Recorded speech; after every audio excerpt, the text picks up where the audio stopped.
ओम नमो नारायण।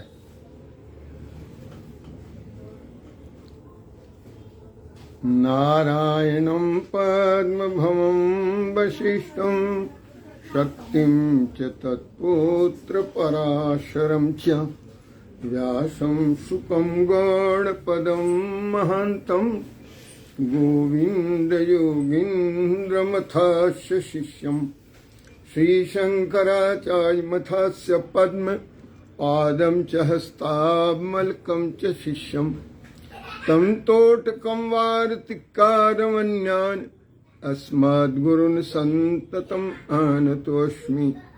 श्रुतिस्मृतिपुराणानाम् आलयं करुणालयं नमामि भगवत्पादं शङ्करं लोकशङ्करं शङ्करं शङ्कराचार्यं केशवं बादरायणं सूत्रभाष्यकृतौ वन्दे भगवन्तौ पुनः पुनः। ईश्वरो गुरुरात्मेति मूर्तिभेदविभागिने व्योमवद्व्याप्तदेहाय दक्षिणामूर्तये नमः। ओम शांति शांति शांति। ओम नमो नारायण। आज के इस कार्यक्रम में आप सभी का हार्दिक अभिनंदन है, हार्दिक स्वागत है, हार्दिक अभिवादन है। ये कार्यक्रम जो है आज ये विशेष है। विशेष इसलिए भी कि मैं तो वेदांत विद्या, अध्यात्म विद्या का स्वाध्याय करता हूँ, कराता हूँ अपने इस फेसबुक के पटल से। लेकिन आज मैंने आपको जैसा कि अधिसूचित किया है, मैं आपसे आज बात करूंगा। मेरी कमेंट्री होगी, मेरा भाष्य होगा रामचरितमानस पर। 2 वर्ष पहले 2021 में मैंने कुछ दिनों तक रामचरितमानस के कुछ प्रसंगों पर मैंने स्वाध्याय का कार्यक्रम चलाया था, जिसमें अच्छी उपस्थिति होती थी लोगों की। अभी क्योंकि छंदोग उपनिषद का अनुशीलन कर लेने के बाद एक और उपनिषद बचता है जिसका अनुशीलन करना है, वो है बृहदारण्यक। बहुत बड़ा, बृहद जैसे नाम ही है, बृहदाकार है। कई वल्ली, कई खंड, कई प्रसंग, उस पर चर्चा होगी। हो सकता है शिवरात्रि के आसपास प्रारंभ हो जाए। अब शिवरात्रि भी करीब है, 18 तारीख को है, तो आज 10 तारीख हो गया, 8 दिन और है, शनिवार के दिन है। उस दिन भी हम विशेष कार्यक्रम में मिलेंगे। उसके बाद हम उपनिषद का जो क्रम है फिर प्रारंभ करेंगे। जो लोग अभी मुझे दिखाई दे रहे हैं स्क्रीन पर, जिनका नाम और फोटो उपेंद्र नारायण राय है, बाबू ललितेश्वर कुमार राय हैं, आप लोगों का हार्दिक अभिनंदन है। आप लोगों को बहुत बहुत आप लोगों को प्रणाम है, अभिवादन है हार्दिक, कि आप मुझे रामचरितमानस पर सुनेंगे। अच्छा, वैसे बहुत सारे लोग ये जानते हैं, क्योंकि मैं वेद और वेदांत का अध्ययन करता हूँ, स्वाध्याय करता हूँ, तो रामचरितमानस में मेरी रुचि कम होगी। ऐसा नहीं, रामचरितमानस में मेरी रुचि बहुत गंभीर है। और जिसको भी अपने धर्म का ज्ञान करना हो, सनातन धर्म का ज्ञान करना हो, सनातन हिंदू धर्म का ज्ञान करना हो, उसको पहले ये हमारे समस्त वैदिक संस्कृति का ककारा है। आप कहेंगे कि आप ककारा इसका रहते, बड़े बड़े विद्वान तो इसमें आके गोता लगाते हैं और कुछ नहीं लिखते और ककारा कहते हैं जी। जिसको आप A to Z कहते हैं, तो धर्म का और ज्ञान का और भक्ति का। धर्म क्या है? कर्म है। वेद विहित कर्म को ही धर्म कहते हैं। तो रामचरितमानस जो है ये धर्म का भी, कर्म का भी, ज्ञान का भी, भक्ति का भी, सबका एक कंपेंडियम है, संग्रह है, संहिता है। संहिता कोड को कहते हैं, संविधान को कहते हैं। अभी अवधेश कुमार राय जी आए। मुझे इस पटल पर अभी आपसे बात करने का जो ध्येय है, जो प्रयोजन है एकमात्र, वो ये है कि गोस्वामी तुलसीदास जी के रामचरितमानस के बहाने से, ये प्रणाम अवधेश राय जी हैं, कलकत्ता से हमारे छोटे भाई हैं, अनुज हैं, बहुत बहुत प्रणाम, बहुत बहुत अभिनंदन, ढेर सारा आशीर्वाद। आपसे रूबरू होने का, आपके सामने बात करने का मुझे ये प्रयोजन है कि मुझे आपको सक्षम बनाना है कि जो कोई भी घात प्रतिघात या प्रहार हमारे धर्म या संस्कृति के ऊपर बाहर से हो या अंतर्घात हो, अंदर से हो। बाहर से कम है जो हिम्मत करते हैं, राम प्रकाश राय जी। अंदर से करने वाले, अंतर्घात करने वाले अधिक। तो मैं जिस तरह से झंडा लेके खड़ा हो जाता हूं, अकेले बोलता हूं, ललकारता हूं, चुनौती देता हूं कि है कोई माई का लाल तो आओ मेरे से करो शास्त्रार्थ, तुम्हारे में दम है। कि धर्म किसको कहते हैं, संस्कृति किसको कहते हैं, कर्म किसको कहते हैं, भक्ति किसको कहते हैं, मुझसे सीखो ना। क्यों? क्योंकि मैंने गुरुजनों को प्रणाम किया है, पहले गुरुजन के शरण में गए हैं। ये प्रकांड विद्वान दशम पीठाधीश्वर के चरणों में मैं प्रणाम निवेदित करता हूँ। ये कैलाश आश्रम ऋषिकेश के दशम पीठाधीश्वर थे, वो मेरे गुरु। ऐसे नहीं मुझे शिष्य बनाया, पीठ ठोक दिया कि जा जाओ, केवल भारत भूमि में नहीं पूरे विश्व में तुम्हारे सामने बोलने के लिए कोई खड़ा नहीं हो सकता है जब धर्म पर चर्चा होगी, जब अध्यात्म पर चर्चा। राजीव लोचन द्विवेदी जी को बहुत बहुत अभिनंदन, बहुत बहुत आशीर्वाद भी। आपको उनको सबको जानना है। सबसे पहले आप ध्यान दीजिए, रामचरितमानस के जो रचनाकार हैं गोस्वामी तुलसीदास हैं। कब हुए थे जी? आज से 400 साल पहले। तो आज से 400 साल पहले जिस ग्रंथ की रचना की है गोस्वामी तुलसीदास जी ने, जिसका नाम है जीवत्रय सपना, जिसका नाम है रामचरितमानस। तो मानस तो मानसरोवर को कहते हैं और सरोवर को कहते हैं, लेकिन राम के चरित्र का मानस कहने से इन्होंने केवल मानस कहा, नहीं तो समुद्र है ये। काहे का समुद्र है जी? ज्ञान का समुद्र है। जब भारती में हम कहते हैं कि चारों वेद पुराण अष्टदश छो शास्त्र सब ग्रंथन के रस, ये सब इसमें निहित है, ये सब इम्बेडेड है, इंश्राइंड है, लिखित है। आपको समझ नहीं आता है। संदर्भ है कि बिहार के 2-3 विधायक हैं और एक मंत्री हैं। कुछ अभद्र भाषा का प्रयोग किया है रामचरितमानस के प्रति और तुलसीदास जी के प्रति।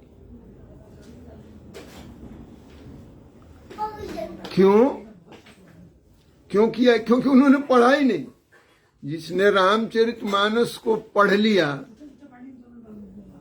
वो उसकी आलोचना नहीं करेगा, उसकी निंदा नहीं करेगा, ना लेखक के व्यक्तित्व की ना उसके कृतित्व की। गोस्वामी तुलसीदास के ऊपर जो प्रहार किया जा रहा है, प्रारंभ में कहते हैं बालकांड के कि वर्णा नाम अर्थ संज्ञा नाम रसा नाम छंद सामपि मंगला नाम च कर्तारौ वंदे वाणी विनायकौ भवानी शंकरौ वंदे श्रद्धा विश्वास रूपिणम याभ्याम विना न पश्यन्ते सिद्धा संतास्तमिस। उसी में अंत में कहते हैं नाना पुराण निगमागम, जितने पुराण में निगम में आगम में है वो सब और कुछ अन्य भी है सब मैंने इसमें सब लगाया है और संतों की वाणी को भी। और कहते हैं स्वंतः सुखाय, मैं अपने अंतःकरण के सुख के लिए रचना की है। आपको पढ़ने में नहीं सुख मिलता है इसके। Who has asked you to read it? किसने कहा कि पढ़ो? मत पढ़ो, you can go to hell daddy, आप भाड़ में जाओ, कौन पूछता है? तुलसीदास जी कहते हैं कि स्वंतः सुखाय तुलसी रघुनाथ गाथा। मैं भगवान रघुनाथ की, भगवान राम की गाथा चरित्र मैं अपने स्वंतः सुखाय के लिए, अपने अंतःकरण के सुख के लिए करता। मैं जब भजन गाता हूं तो अंतःकरण के सुख के लिए गाता हूं, कथा करता हूं तो अंतःकरण के सुख के लिए करता हूं, प्रवचन करता हूं अंतःकरण के सुख, दूसरे के लिए नहीं। Not to please others, no way sir, not at all. Goswami Tulsidas के पास मैसेज आएगा उस समय के बादशाह का, अकबर का, बुलाया है कहा जी? आगरा के किले में Fatehpur Sikri. Pat came reply, संत श्रोमणी तुलसी रिटॉर्टेड, मुंह सो कहा सीकरी सो काम, I have nothing to do with this bloody courtier business. Sikri और फतेहपुर सीकरी और आगरा, मैं दरबारी कभी नहीं हूं। दरबारी कभी बनना होता तो मैं अकबर के दरबार में, अन्य किसी दरबार में जाके मैं उनका दरबारी कभी बन जाता। मेरे सामने कौन है जो मेरे सामने खड़ा? और कौन एक है मंत्री उत्तर प्रदेश में, वो भी कुछ गाली दे रहा है या फाड़ रहा है। मालूम है किताब के फाड़ने का दोष? ये इसलिए फाड़ रहा है कि वो समझ रहा है कि ब्राह्मणों की पुस्तक है, उसको पता नहीं है कि हिंदुओं की है, सनातनियों की है। जब पता हो जाएगा कि सनातनियों की है, उसकी हवा निकल जाएगी। क्यों? क्योंकि ये गंवार हैं। क्यों? क्योंकि ये ढोल हैं। क्यों? क्योंकि ये शूद्र हैं। क्यों? क्योंकि ये पशु हैं। क्यों? क्योंकि ये नारी हैं।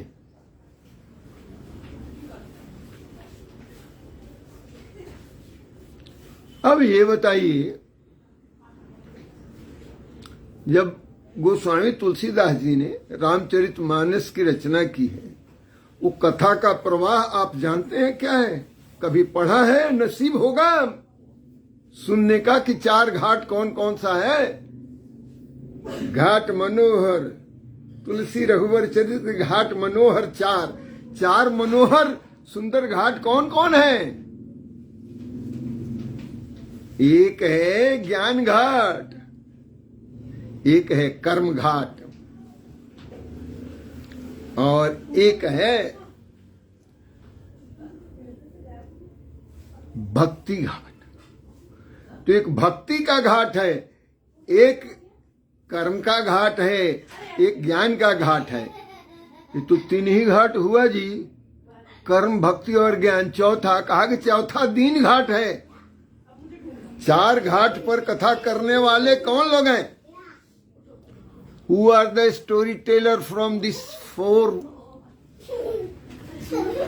sides of that pond? चार साइड से जो चारों घाट है, ज्ञान घाट, भक्ति घाट, कर्म घाट, कौन कथावाचक हैं चारों घाट पर? चार घाट से कथा का प्रवाह हो रहा है, इसलिए रामचरितमानस को वहां तुलना किया है कि ये सरोवर है भगवान राम के चरित्र का गुणगान रूपी। ये सरोवर है मानसरोवर, मानस। एक घाट पर कौन है? कहते हैं कि एक घाट पर उमा और पार्वती, शिव और पार्वती। शिव जी कथा करने वाले हैं, पार्वती श्रोता हैं। उनके प्रश्नों का, उनके शंकाओं का समाधान करते हैं भगवान शिव। दूसरे घाट पर याज्ञवल्क जी हैं और भरद्वाज जी हैं। भारद्वाज मुनि बसहि प्रयागा, जिन्हि राम पद अति अनुरागा। राम के चरण में अति अनुराग वाले भरद्वाज मुनि थे। उनको यहाँ एक बार आ गए याज्ञवल्क जी, रोक दिया उनका पांव पकड़ के कि रुक जाइए, आप मुझे कथा सुनाइए। याज्ञवल्क जी को तो मैं आपको कथा सुनाऊं? आप तो तज्ञ हैं, आप ब्राह्मण हैं, आप विद्वान हैं, मैं आपको कैसे कथा सुना सकता हूं? दिनेश सिंह जी, वीरेंद्र चौधरी जी, अजीत कुमार जी, सब लोगों को बहुत बहुत प्रणाम, आशीर्वाद, अभिनंदन। मैं कैसे सुना सकता हूं? कहे कि आप तीनों गुणों को, सारे निधियों को, सारे भुवन को, सब ज्ञान को जानने वाले तत्वज्ञ हैं आप। रोक लिया महीने भर तक कथा सुनने के लिए भरद्वाज जी ने, और ये कथा प्रयाग में। पहले घाट पर कौन जी? उमा पार्वती। दूसरे घाट पर याज्ञवल्क भरद्वाज जी। तीसरे घाट पर कौन जी? कागभूषुंडी जी। कागभूषुंडी जी कौन है जानिए? कागभूषुंडी जी कथा सुनाते हैं किनको? जो भगवान विष्णु के वाहन है, गरुड़ जी को। तो तीसरे घाट पर चर्चा हो रही है कागभूषुंडी और गरुड़ जी। चौथे घाट पर कौन है? उस घाट का नाम रखा दीन घाट।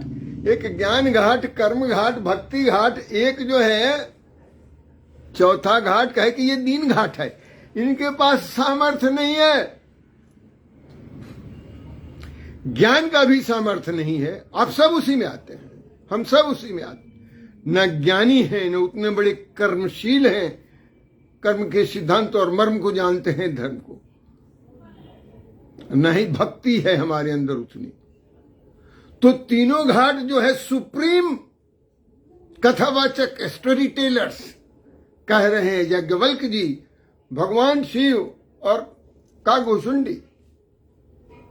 चौथे घाट पर गोस्वामी तुलसीदास जी स्वयं उतर जाते हैं, आते हैं, कहते हैं कि मैं दीन घाट पर हूं। दीन यानी गरीबों का, लाचार लोगों का, अनपढ़ गंवार लोगों का मैं हूं ना प्रतिनिधि। I will tell, I will explain the story of Lord Rama to all common man, सब सामान्य लोगों को। दीन घाट से मैं प्रवचन करूंगा और सब लोगों को मैं बताऊंगा राम कथा का रहस्य और मर्म बताऊंगा। ये दुष्टजन जो है, ये कितने बड़े दुष्ट हैं इनको स्वयं पता नहीं है। एक बिहार सरकार का कोई शिक्षा मंत्री है, मंत्री भी है तो शिक्षा का, और जिसने खुद शिक्षा नहीं ली है, जिसको कुछ ज्ञान नहीं है, ज्ञान में सिफर है, जीरो है, प्रवचन करने लगा।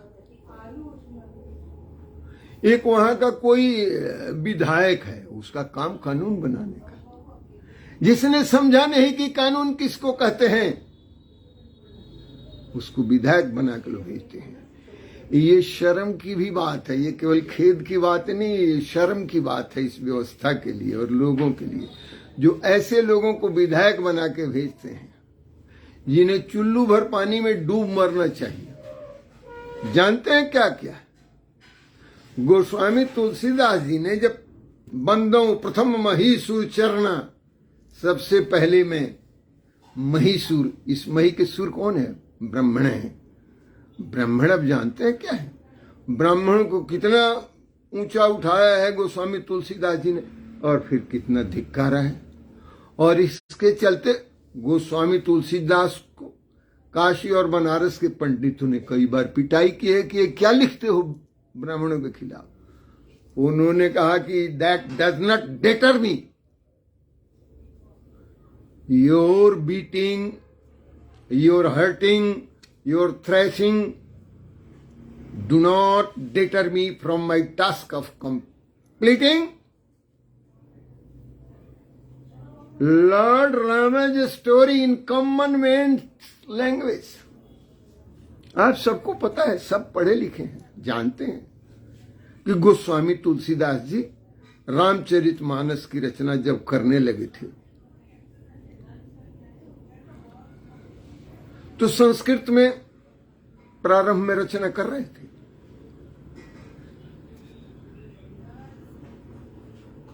रात में भगवान शिव ने उनको स्वप्न में दर्शन दिया, कहा कि ये क्या कर रहे हैं आप? रामचरितमानस की रचना कर रहे हैं संस्कृत में। कह संस्कृत में तो वाल्मीकि जी ने की है, बहुत सारे लोगों ने की है, तो उससे क्या हो जाएगा? एक और हो जाएगा। आप एक और रामायण की रचना करने जा रहे हैं, इससे क्या फर्क पड़ेगा? लोगों के पास तो है पहले ही से पढ़ने के लिए रामायण। तो क्या करें सरकार? अजी आप लोक भाषा में, भदेश की भाषा में, गंवारों की भाषा में, गांव की भाषा में रामचरितमानस की रचना कीजिए, ताकि आम जन, सामान्य लोग उस कथा को समझ सके, उससे लाभ उठा सके। तो मैं क्या करूं? आप लोक भाषा में, भदेश में रचना कीजिए। तब उन्होंने अवधि में रचना की है। ये रामचरितमानस अवधि की रचना है, सारे अवध क्षेत्र के ही नहीं, इसको जितने भी उस क्षेत्र के लोग हैं, चाहे वो भोजपुरी के हों, चाहे वो बजिका के हों, चाहे मैथिल के हों, चाहे अवधी के हों, चाहे अंगिका के हों, चाहे मगधी के हों, ये पूरा क्षेत्र, चाहे पंजाब के हों, चाहे हरियाणा के हों, चाहे राजस्थान, सब लोग, चाहे खड़ी बोली के क्षेत्र के, सब लोग आसानी से उसको समझ लेते हैं।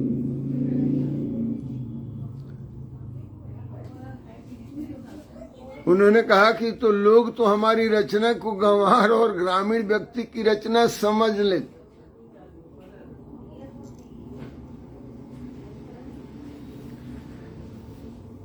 कहते हैं कीरति भनिति भूति बहली सोई, सुरसरिसम सब कर हित हुई। सुरसरी यानी गंगा।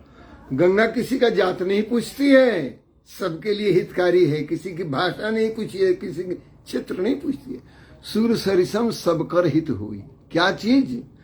कहते हैं कि कीर्ति, आपकी जो भी कीर्ति है, वो भूति वैभव है, वो बनिति आप बोलते हैं, वो कीर्ति भूति बन भली सोई, वही भली है, वही अच्छी है जो सुरसरिसम सब कर हित, सबके लिए हितकारी हो। Don't worry that people laugh at you कि this is very simple language. No way. Santosh Rai ji ओम नमो नारायण, दिनेश सिंह जी ओम नमो नारायण। क्या करें? अवधि में रचना करें।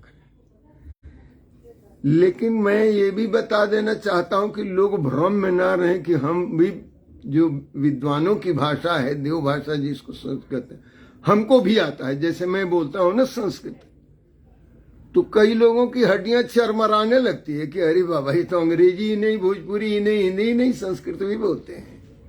समझे जी अरविंद सिन्हा जी?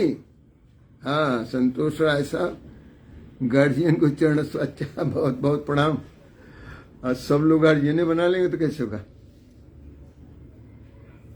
आज बात हो रही है जो दुष्ट जन, आज के दुष्ट जन तो सबसे पहले खल वंदना किए। गोस्वामी तुलसीदास ने सबसे पहले रामचरितमानस के बाल कांड में वर्णनाम और संज्ञानाम करा है, ये पूछ के लिखा कि जो अपने गुमान में रहते हैं कि मुझे संस्कृत आती है, तो मैं उनके गुमान को ठंडा करने के लिए, गुरूर को चूर करने के लिए प्रत्येक कांड के प्रारंभ में मैं संस्कृत के कुछ मंगलाचरण लिखूंगा। वर्णनाम संज्ञानाम रसानाम छंद साम की लिख, और उसी तरह से हरेक अध्याय के प्रारंभ में मंगलाचरण किया है संस्कृत में। अच्छे अच्छे विद्वान लोग उसमें छक जाते हैं। अरविंद कुमार ओझा जी कैसे हैं? सब आप लोगों को बहुत बहुत प्रणाम और आशीर्वाद। अब जब ये लिखते हैं राम कथा कलि कलुष न सावनी, कलियुग के कलुष को, पाप को दूर करने वाली, और जानते हैं क्या लिखा है? लिखा बुध विश्राम सकल जन रंजनी। बुध विश्राम क्या है? बुद्ध यानी बौद्धिक, अपने को बहुत बड़ा बौद्धिक और इंटेलेक्चुअल समझने वाले लोग, जिनको खुजली लगी रहती है। खुजली यानी समझते हैं ना, जहाँ शास्त्रार्थ करने की खुजली, कोई मिल जाए कमजोर तो उसको चाटेंगे वो, क्योंकि उनको खुद को खुजली लगी हुई है, जिसको हम इंटेलेक्चुअल खुजली कहते हैं। अब आजकल यूनिवर्सिटी में जो पढ़ाते तो कुछ है नहीं, उनको खुजली है, कोई ना कोई। अच्छा, आवाज स्पष्ट नहीं आ रहा है तो आप बोलते क्यों नहीं कि क्यों नहीं आ रहा है? मेरे आवाज आ रहा है जी? अब आवाज स्पष्ट नहीं आ रही तो बताइए। आवाज आ रही है जी? आप कोई थम्सअप तो करिए कि हाँ आवाज आ रही है, नहीं तो बोलने का क्या फायदा। आवाज आ रही है हमारी? कोई तो बताइए संकेत से कि हाँ आ रही है। हाँ आ रही है आवाज। तो ये जो लिखा है जनमन रंजनी बुध विश्राम, ये बुद्ध को विश्राम कौन मिलेगा? बुद्ध कहते हैं इंटेलेक्चुअल को, जो यूनिवर्सिटी में पढ़ाते हैं। इनकी खुजली कौन मिटाएगा? कहते हैं रामचरितमानस में इनकी खुजली मिटती है। बुध विश्राम, इंटेलेक्चुअल लोगों को विश्राम मिलता है यहाँ आके, नहीं तो चारों तरफ खुजलाते फिरते हैं। और आम जन की, जन यानी भक्त, जहां जहां जन कहा है, जहां जहां हरिजन कहा है, गोस्वामी तुलसीदास जी ने रामचरितमानस में, वहां उसका नाम है हरिभक्त और भक्त। सज्जन को संत कहा है, हरिजन को हरि का भक्त कहा है। तो जनरंजन, सकल जन रंजनी, समस्त लोगों के रंजन करने के लिए प्रसन्न करती है ये राम कथा।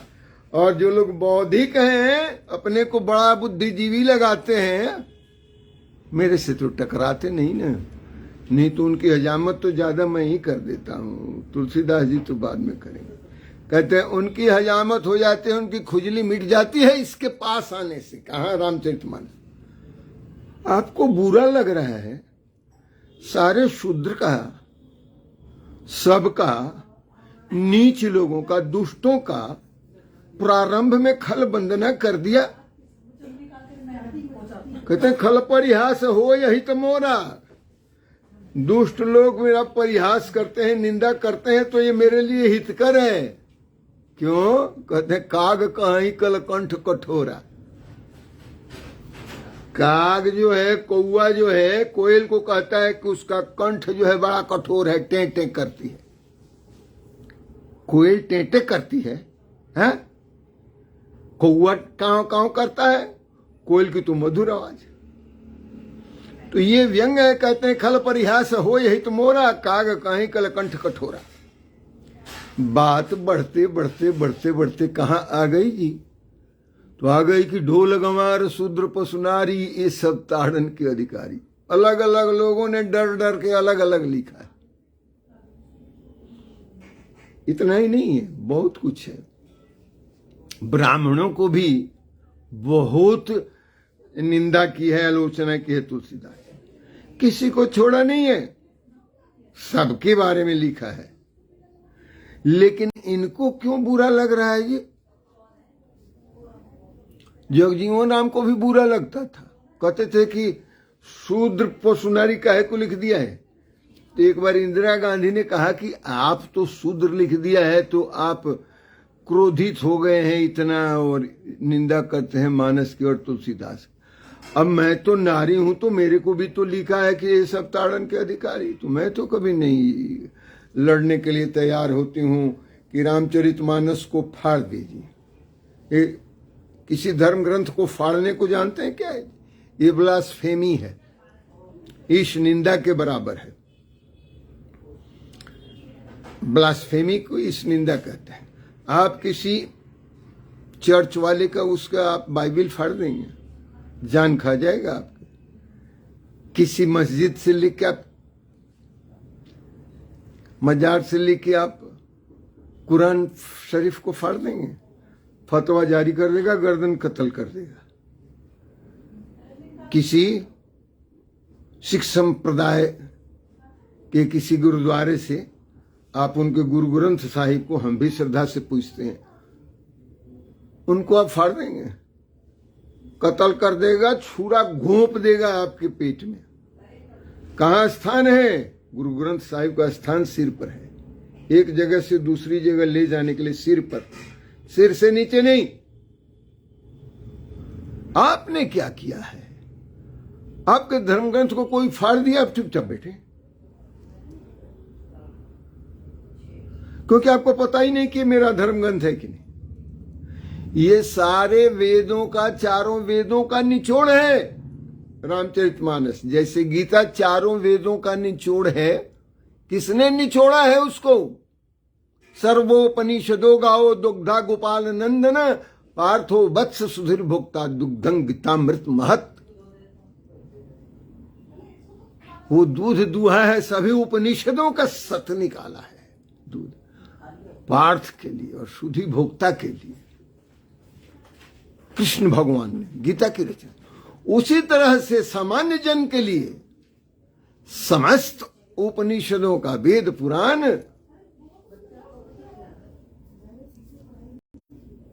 वेद शास्त्र पुराण, चारों वेद पुराण, अष्टदश छो शास्त्र सब ग्रंथन को रस, सबका रस निकाला है। किसके लिए? आम जन के लिए।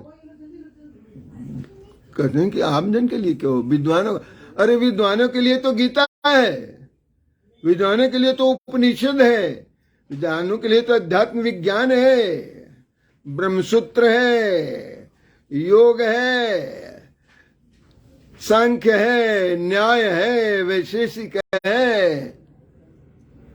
विद्वानों के लिए, आपके लिए तो रामचरितमानस दिया है गोस्वामी तुलसीदास जी ने, और उसको भी कोई फाड़ के फेंक रहा है, कोई गाली दे रहा है, कोई निंदा कर रहा है, आप चुप बैठे हैं।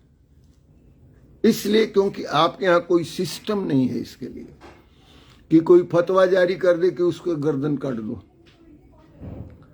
वैसे तुलसीदास ने लिखा है कि यदि कहीं कोई राम जी की निंदा करे तो जानते हैं क्या करना है? काटिए जीभ जो चले बस आई, बस आपका चले तो उसका जीभ काट लीजिए। आजकल जीभ काटिएगा तो मुश्किल हो जाएगा। उसका अर्थ लोग दूसरा निकालते हैं, काटिए जीभ जो चले बस आई, बस चले तो आप जीभ काट लीजिए। भगवान राम की निंदा करने वाले को, रामचरितमानस की निंदा करने वाले, और नहीं तो आप वहां से चलिए पराई, वहां से उठ के चल दीजिए, वहां रहिए नहीं। यदि कोई व्यक्ति संसद में, विधानसभा में या किसी भी पब्लिक मीटिंग में, किसी फोरम में यदि रामचरितमानस की, रामायण की, राम की, भगवान कृष्ण की, गीता की निंदा करता है तो ये सब हमारे धर्म ग्रंथ हैं, और इसके लिए एक ही पेनाल्टी होनी चाहिए कि उनके जीभ काट लेना चाहिए। कम से कम पेनाल्टी जीभ काट लेना चाहिए, ताकि फिर वो बोलने न पाए। आ रही है बात समझ में कि नहीं? आप कह रहे हैं कि ये तो बड़ा खतरनाक हो जाएगा। खतरे से तो खेलना पड़ेगा, बिना खतरा से खेले धर्म रक्षा नहीं होती। आप चाहते हैं कि आपका धर्म बना रहे और रक्षा दूसरा कोई करे, ऐसे नहीं होता है। आपको जब कहा है कि धर्मो रक्षति रक्षिता, धर्म की जो रक्षा करता है धर्म उसकी रक्षा करता है। आप रक्षा नहीं करते हैं वीरभद्र राय साहब, कौन रक्षा करेगा? बहुत बहुत अभिनंदन, बहुत बहुत प्रणाम। अब आ गई है बात कहां पर जी? अब ये बात अब आई है सुंदरकांड में। मैं बालकांड से आगे निकल पड़ा हूं, थोड़ा और चढ़ा दूं केस को। बालकांड के बाद अयोध्या कांड पर आ जाऊं। अयोध्या कांड में देखेंगे कि निषाद गुह जो नीची जाति का है उसको गले से लगाते हैं, गुह से मैत्री करते हैं, उसको गले से लगाते हैं निषाद राज को, और वही निषाद राज को लक्ष्मण उपदेश करते हैं, को न काहु कर सुख दुख दाता। वो देख के निषाद रो रहा है कि ये भगवान राम है, उनकी पत्नी सीता है, ये तो चक्रवर्ती है, इन लोगों के लिए जगह है सोने का। लक्ष्मण उनको उपदेश करते हैं। किसको? निषाद राज। कोई उच्च कुल में नहीं जन्म लिया है। पार करके जाते हैं। सीता का अपहरण करके ले जाता है जब रावण, आपने देखा खरदूषण का भी सत्यानाश किया। सबरी के आश्रम में जाते हैं तो सबरी कहती है कि मैं तो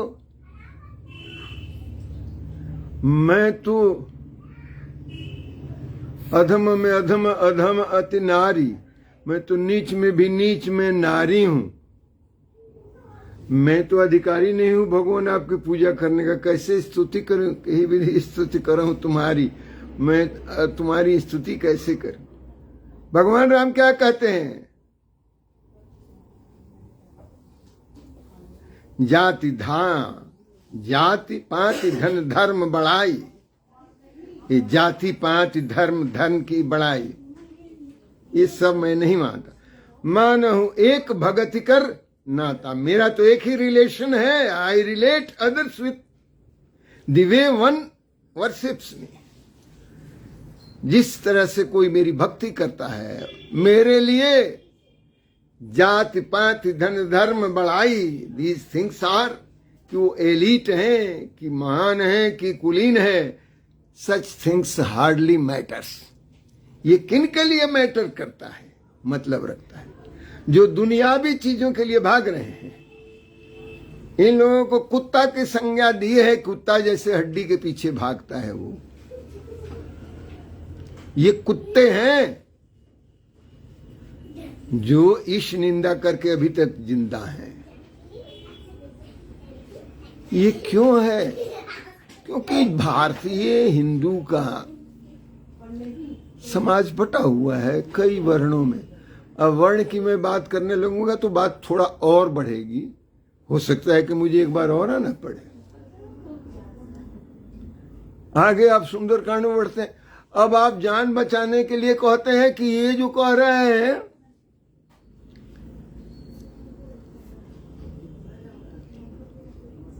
ढोल गंवार शूद्र पशुनारी, ये सब ताड़न के अधिकारी समुद्र कह रहा है। जब बांधने को तैयार होते हैं तो जब उठा लिया धनुष बाण, विनती न माने जल जिया गए 3 दिन बीत, बोले राम सकोप सब भय बिन हो ही न प्रीत। कहते बिना भय के प्रीत नहीं है। लक्ष्मण क्या कर रहे हैं? 3 दिन से यार हम लोग तपस्या में लगे हुए हैं, हाथ पांव जोड़ रहे हैं समुद्र जी की कि आप जरा रास्ता दीजिए, मुझे जाना है। And he is not listening to our request. तो कहे कि अब तो थोड़ा अपना रूप दिखाना पड़ेगा जो आप चाहते थे। आप जो कह रहे थे कि दैव दैव आलसी पुकारे, तो आलसी लोग कहते हैं कि भगवान करेगा। जो सक्षम व्यक्ति हो तो स्वयं धनुष उठा लेते हैं। तो कहते हैं भगवान राम की लखन लाल जरा देखिए हो धनुहिया है न दिहता। लखन लाल देखिया था, धनुहिया है न दिहता। क्यों कहते हैं? क्यों कहते हैं? Such exhortation is another chance to a hot-headed, stubborn person. एक हठी और जिद्दी व्यक्ति के लिए एक और चांस देते हैं। क्या? धमकाते हैं। धनुष तो खुद ही उठा के मारते और सोख जाते ना समुद्र को, कह देते कि आग लग गई है। समुद्र कह रहा है कि ये क्षितिजल पावक गगन समीरा जितना भी है, समीर है, जल है, अग्नि है, ये सब तो आपके अधीन है और ये सारे के सारे जड़ हैं। ये पंच तत्व जो है जड़ हैं और मैं तो वही जड़ में से हूं, समुद्र हूं, तो मैं तो जड़ हूं। मैं तो बुद्धि वाला नहीं हूं ना, मैं तो चैतन्य नहीं हूं ना।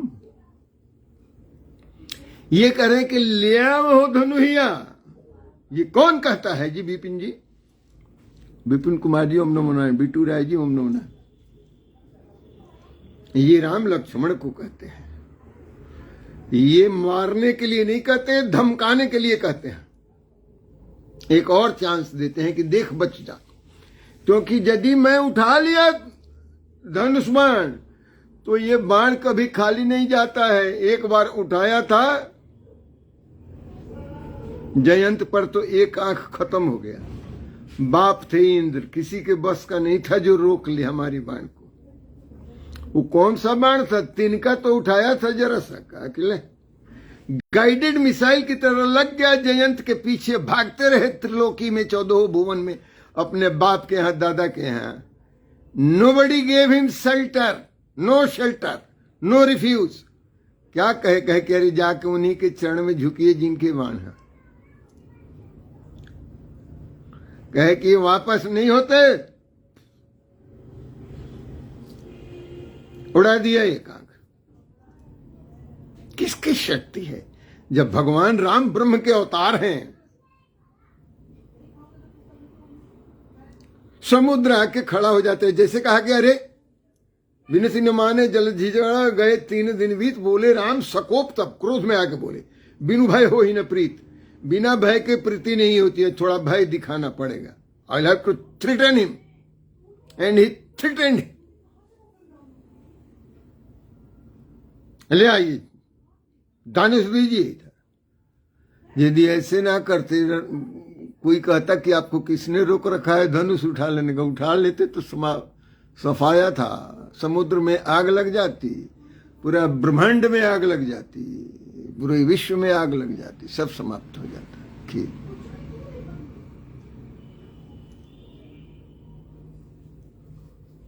वो कह रहा है तब डर के मारे हाथ जोड़ के कि सॉरी महाराज, माफ करिए हमें। जैसे जल आपने बनाया है, जैसे समीर बनाया है आपने, जैसे अग्नि बनाई है, जैसे पृथ्वी बनाई, सब जड़ है। हम भी जड़ हैं राम जी, राय जी। हाँ, अभी बाबा राघवेंद्र दास जी का कहीं से दिख रहा था जी। तो क्या करें? कहे कि आप जो चाहिए मुझे दंड दें, क्योंकि ढोल गंवार शूद्र पशु नारी। ये ढोल, गंवार, शूद्र और पशु और नारी 5 हैं। श्रीनिवास सिंह जी, ये सकल ताड़ना के अधिकारी, ये सब लोग ताड़ना के अधिकारी हैं। एक ताड़ना शब्द के पीछे लोग शेल्टर ले रहे हैं। ताड़ना का अर्थ तो मारना ही होता है। सकल ताड़ना के अधिकारी, इसका मतलब तो है, समुद्र ने तो कहा कि सब पिटले से मानते हैं। जड़ लोग जितने जड़ है पिटाई से ही सुनते हैं। पहले भी कहा साहब प्रणाम ओम नमो नारायण। तो ये जितने लोग हैं ये पीटने से मानते हैं। लेकिन ताड़ना का अर्थ एक ऑब्जर्वेशन होता है, एक डांटना भी होता है। डांटना भी है तो ताड़ देते हैं। तो सकल ताड़ना का मतलब कोई डांटने से ही। लेकिन ढोल डांटने से शुरू। यदि आप ढोल को अलग रखते हैं, गंवार को अलग रखते हैं, शूद्र को अलग रखते हैं, पशु को अलग रखते हैं, गंवार को अलग रखते हैं, पशु नारी को अलग रखते हैं, तो ये सब डांटने से नहीं ठीक होते। तो एक जगह लिख दिया गोरखपुर गीता प्रेस ने कि सब शिक्षा के अधिकारी हैं। ठीक है, स्त्री को शिक्षा दे दीजिए, ज्ञान दे दीजिए, बात बन जाएगी। पशु को कुछ ट्रेन कर दीजिए, बात बन जाएगी। गंवार को भी, शूद्र को भी। ढोल को कौन सी शिक्षा देंगे? इसलिए ढोल, गंवार, शूद्र, पशु, नारी सबके लिए ताड़ना का अलग अलग अर्थ है। ढोल का ताड़न कैसे किया जाता है? छान का ताड़न किया जाता है कि उसको ऐसे तिरछा बनाया जाता है, समझे? ताड़न। ढोल का ताड़न कैसे किया जाता है? उसकी ऐसे खिसकाई जाती है जो कड़ी होती है, और फिर tin tin tin tin tin tin ऐसे इसकी ट्यूनिंग करते हैं। तो वहां ताड़ना का अर्थ उसकी ट्यूनिंग करना। ढोलक के ताड़ना का अर्थ ढोलक की ट्यूनिंग करेंगे, नहीं ट्यूनिंग करेंगे तो ढोलक बजेगा नहीं। ज्यादा टान देंगे तो फट जाएगा, ना टानेंगे तो धप धप करेगा। कितना चाहिए उसको ट्यूनिंग करना, जो एक्सपर्ट है, विशेषज्ञ है, वो जानता है। इसीलिए ढोल को ट्यूनिंग करना है, ढोल के ताड़ना का। गंवार, गंवार का अर्थ होता है जो आजकल किताब फाड़ रहा है और बकवास कर रहा है। ऐसे लोगों को क्या ताड़ना चाहिए? इनके लिए पिटाई अच्छा होता है। कई जगह कहा है कि दुष्टों की, गंवारों की पिटाई अच्छी होती है, तो ये पिटने से ही अच्छे होते हैं। शूद्र, शूद्र का अर्थ ये हुआ कि शूद्र को ट्रेनिंग दीजिए, बनाइए बड़ा से बड़ा। आपको मालूम है कितना महान बना दिया शूद्र को भगवान राम ने। ये काग भूसुंडी जो एक घाट पर कह रहे हैं कथा, ये कौन है? ये कौआ। ये कौआ है कौन? कई आज 400 साल से, आज कोई नई पुस्तक थोड़ी है। रामचरितमानस तो 400 साल से है। कहा किसी ने विरोध किया? ये किस किस को मिर्ची लग गई है? आओ मैं उसकी दवा कर देता हूं, ठीक हो जाएगा। इन सबको, जिन जिन को मिर्ची लगी, इनका घेराव करके इनकी पिटाई और इनकी ताड़ना भी जरूरी है। हम लोगों की सबसे बड़ी कमजोरी ये है कि हम समझते हैं कि हमारे धर्म की और हमारे संप्रदाय की, हमारे संस्कृति की जो सनातन है, इसकी रक्षा करने का दायित्व तो अब भाजपा के ऊपर आ गया है, चाहे आरएसएस के ऊपर आ गया है, चाहे प्रधानमंत्री के ऊपर है। नो वे सर, इन लोगों का काम नहीं है।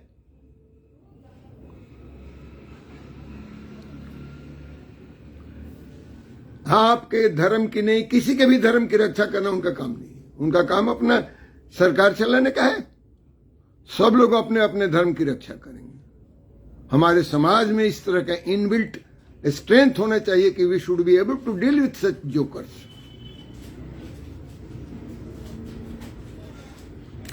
आपको मालूम होना चाहिए, मैंने पिछले साल भी इस पर चर्चा की थी, कि जब भ्रम होता है युद्ध के मैदान में, भगवान राम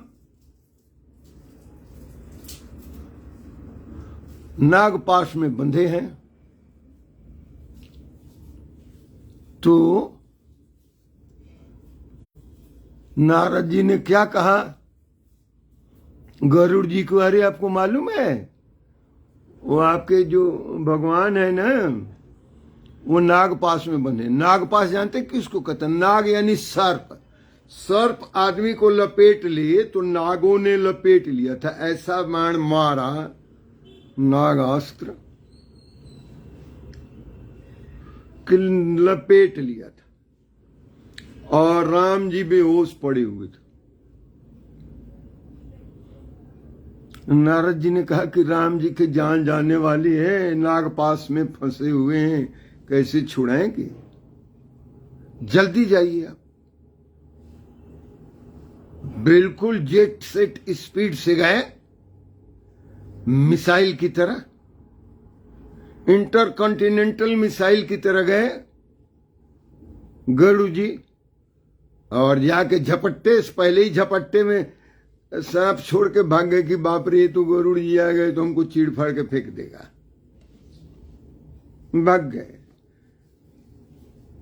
अब पाश मुक्त हो गए। वहां से लौटे गरुड़ जी।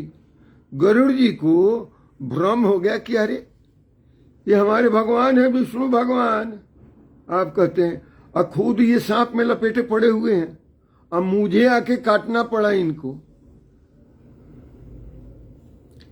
ये बात समझ में नहीं आ रही कि ये भगवान है, इनकी हम कैसे ब्रह्म जाल काट सकते हैं। उनसे नारद जी के पास मांझी शिव जी के पास कि ये तो मुझे समझ नहीं आ रही है। तो वहां खगजा ने खगही की भाषा कह के कि आपको मेरी बात समझ नहीं आएगी, शिव जी ने कहा कि मानसरोवर पर, सुरेश कुमार राय जी कैसे हैं? सब ठीक है। संतोष कुमार राय जी सब अच्छा है। मानसरोवर पर काकभुसुंडी जी कथा कर रहे हैं और कथा सब पक्षी लोग वहां इकट्ठा होकर सुनते हैं। आप भी वहां जाइए और आपका भ्रम निवारण काकभुसुंडी जी करेंगे। वो बड़े विद्वान है। काकभुसुंडी क्या है? कौवा है। पुरजन के क्या है? शूद्र है। और जिनको दायित्व दिया है विष्णु के वाहन गरुड़ को दीक्षित और उपदेशित करने का, ये तुलसी के सिवा और कौन कर सकता है? Nobody could have done justice. Yes, Pradyumna Kumar Sinha ji कैसे हैं? ओम नमो Narayan. Nobody could have done justice the way Sant Shiromani Goswami Tulsidas has done. कहते हैं कि मैं भी वेश बदल के वहां जाता हूं और सब वहां के हंस और कौवे और अन्य पक्षी उड़ ना जाएं, इसलिए मैं भी पक्षी का रूप बना के ही कथा सुनता हूं। शिव जिसके श्रोता हैं, उस काकभुसुंडी को भगवान ने ज्ञान का पुंज बना दिया। राम से ज्यादा तुलसी ने। आप लबारी कर रहे हो तुलसीदास के साथ, क्योंकि आज तुलसीदास नहीं है तो कौन? Who will defend him? We will defend Tulsidas. I am challenging, I am throwing open challenge. खुला मंच पर मेरी चुनौती है, जिसको भी आना है, जो विद्वान आना है, तुलसी के खिलाफ या किसी भी उनकी चौपाई के खिलाफ। जैसे वेद अकट्य है, स्मृति में शोधन होता है। गीता स्मृति है, उसमें शोधन नहीं हुआ। संहिता कहते हैं। संहिता क्या कहते हैं? कोड को कहते हैं। कोड यानी संहिता। तो आपको किसने मना किया कि आप रामचरितमानस को संहिता मानिए? संहिता मानिए, वो कोड है। 2.5 साल 3 साल मिलके सारे विद्वान लोग पोस्ट इंडिपेंडेंस इरा में पहलवानी दिखाए अखाड़े में, और क्या बनाया? भारत का संविधान। वो संविधान क्या है? संहिता है, कोड है, कोड ऑफ कंडक्ट है। कैसे सरकार काम करेगी, कैसे समाज काम करेगा, ये भारत के संविधान में लिखा है। ये भारत की संहिता है आज की। अभी 100 साल की संहिता नहीं हुई, 75 की हुई, और 125 इसमें अमेंडमेंट हो गया, संशोधन हो गया। इसका मतलब कि संहिता में, स्मृति में संशोधन की जगह है, वेद में नहीं है। 400 साल से गोस्वामी तुलसीदास जी की संहिता थी। आपने 1 या 2 संशोधन किसी ने क्यों नहीं किया? किसी की है हिम्मत? किसी ने नहीं किया। आज भारतीय संविधान, यदि बाबा अंबेडकर का नाम ले लेके गाते हैं छत पर चढ़ के, विनय सुरेंद्र राय को भी बहुत बहुत आशीर्वाद। बाबा अंबेडकर का संविधान, बाबा अंबेडकर का, उसको तो उल्टा टांग दिया ऐसे। कैसे जी? पिल्ले के बच्चे की तरह। किसने? इंदिरा गांधी ने। जैसे पिल्ले के बच्चे को दुम पकड़ के आप टांग देते हो, कूं कूं करने लगता है, उस तरह से इंदिरा गांधी ने टांग दिया इस संविधान को, और 2 शब्द परमानेंटली अभी ठोक दिया है कि वो अभी संविधान कूं कूं ही कर रहा है। तो बाबा अंबेडकर के सिद्धांत, संविधान जो 100 साल भी नहीं टिक पाए, और आप उनको तो गाली नहीं देते हो। जरा गाली देके देखो तो बता देते हैं ना। सारे अंबेडकरिया भीमाट सारे भीमटे रोड पर आ जाएंगे, आपकी चमड़ी उधड़ देंगे। और उसी संविधान को 125 बार अमेंड कर चुके हैं, संशोधन कर चुके हैं। तो संविधान तो रहा नहीं, अमेंड हो गया। वेद संविधान नहीं है, संहिताएं संविधान है, स्मृतियां संविधान है, कोड है। उनमें इंप्रूवमेंट हो सकता है, उनमें अमेंडमेंट संशोधन हो सकता है, वेद में नहीं। कुछ चीजें संस्कृति से रिलेटेड हैं संहिता में, वो भी आ गई हैं। कुछ चीजें वेद से संबंधित है, वो भी आ गई हैं। आपको किसने कहा है ये पढ़िए? पूरे पूरे रामचरितमानस में एक ही चौपाई आपको मिली पढ़ने की, और कुछ नहीं मिला।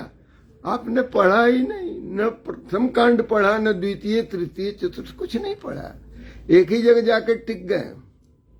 अरे जब ये समुद्र है ज्ञान का, तो इसमें रतन है, नीतियों का रतन है।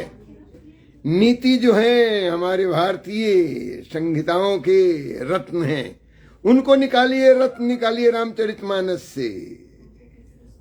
तुम घोंघा और सीपी निकालने गए हो।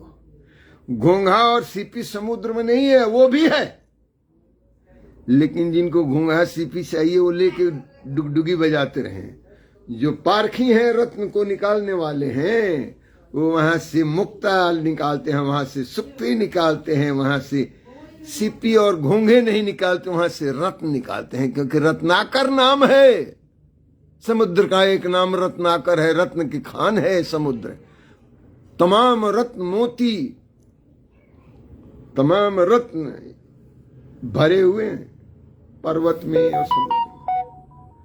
आपको यही मिला है। आइए ना, आपकी खुजली छुड़ा दूंगा मैं हमेशा हमेशा के लिए। जिसको करना हो मेरे से शास्त्रार्थ आ जाओ, कर लो। हिंदी, अंग्रेजी, संस्कृत जिसमें करना, भोजपुरी में छोड़ूंगा नहीं मैं। फिर कभी अभी इस पर और भी बात होगी। आप ये देख रहे हैं, आप ये याद रखना, काकभुसुंडी एक जन्म में कौवा थे, एक जन्म में शूद्र थे। अयोध्या में भी रहे, उज्जैनी में गए, वहां किसी ब्राह्मण के, ब्राह्मण देवता के सन्निधि में आ गए, जो शिव भक्त थे, और बहुत सारी शिव भक्ति, ध्यान से सुनना, बहुत शिव भक्ति का उपदेश दिया वो ब्राह्मण ने।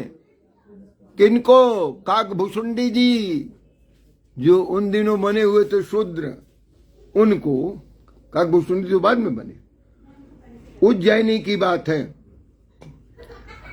और धीरे धीरे धीरे धीरे ज्ञान जब बढ़ता गया काकभुसुंडी जी का, शूद्र जी का, तो वो अपने गुरु का ही अपमान करने लगे।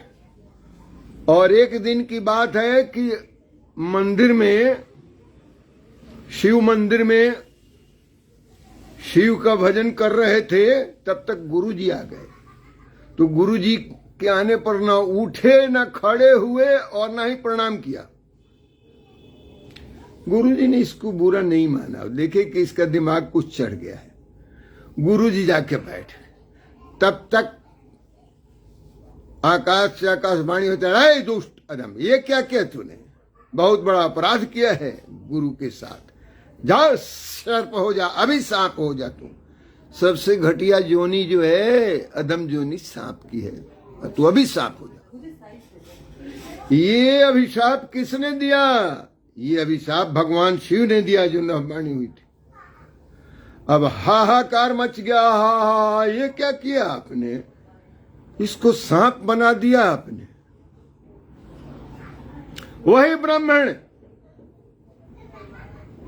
जिसने उपदेश देके विद्वान बनाया था इसको, काकभुसुंडी को, जब भगवान शिव ने अभिशाप दिया कि जाओ सांप हो जा भी, और एक नहीं कहे कि तुम्हारा 1000 बार जन्म हुआ।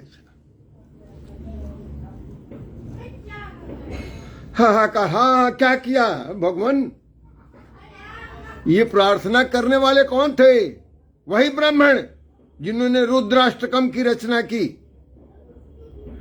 और 8 मंत्र रुद्र की प्रशंसा में रुद्राष्टकम बनाया, रचना किया। उसी ब्राह्मण ने किसके ऊपर कृपा करने के लिए? उस शूद्र काकभुसुंडी के ऊपर कृपा करने के लिए 8 मंत्रों में रुद्राष्टकम, नमामि शमीशान की रचना की। विभुम व्यापकम विश्वरूपम स्वरूपम, ये रुद्राष्टकम की रचना किसके लिए की गई? शूद्र के लिए की गई। शूद्र के लिए इतनी बड़ी तपस्या करने वाला ब्राह्मण कौन है इस विश्व में? Not for the benefit of others, for the benefit of that शूद्र। शूद्र के पनिशमेंट को, कंडेमनेशन को, अभिशाप को रिमिट करने के लिए, रिमिशन के लिए, उसकी माफी के लिए स्तवन किया, स्तुति की ब्राह्मण श्रेष्ठ ने भगवान शिव के रुद्राष्टकम से कि प्रभु काइंडली रिमिट, आप इसकी रक्षा कीजिए। पाहिमाम पाहिमा है कहीं किसी विश्व के किसी साहित्य में इस तरह का कोई यदि एग्जाम्पल हो, कोई नजीर हो, कोई इस तरह का उदाहरण हो तो आप बताइए मुझे। पूरे विश्व में है कहीं जो अपने नालायक शिष्य के लिए, उसके लिए क्षमा प्रार्थी हो रहा है और हाइमन्स एंड स्तोत्र कंपोज करके लॉर्ड शिव को प्लीज कर रहा है, प्रोपिशिएट कर रहा है, भीख मांग रहा है, कृपा की भीख मांग रहा है ब्राह्मण। किसके लिए? काकभूषुंडी के लिए।